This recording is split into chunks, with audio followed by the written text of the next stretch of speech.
মাননীয় সংসদ সদস্য আনিসুর রহমানের প্রশ্নটি আমার কাছে সঠিকভাবে বোধগম্য হয়নি, তবে সঠিকভাবে আমার কাছে বোধগম্য হয়নি উনি কি বোঝাতে চেয়েছেন। প্রধানমন্ত্রীর কাছে আমার প্রশ্ন, আপনি যেভাবে সবার জন্য করছেন, এই জন্য সকল সংসদ সদস্যের জন্যই আপনি করছেন। আমরা বিরোধী দলের রাজপথের অবস্থান এবং তাদের যে বক্তব্য, সেভাবে কিন্তু আমরা তাদের কাছ থেকে রেসপন্স পাচ্ছি না।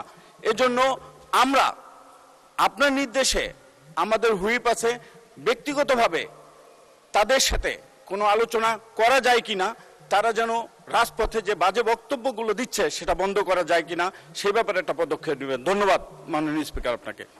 মাননীয় প্রধানমন্ত্রী। ধন্যবাদ মাননীয় স্পিকার। মাননীয় সংসদ সদস্য আনিসুর রহমানের প্রশ্নটি আমার কাছে সঠিকভাবে বোধগম্য হয়নি, তবে সঠিকভাবে আমার কাছে বোধগম্য হয়নি উনি কি বোঝাতে চেয়েছেন।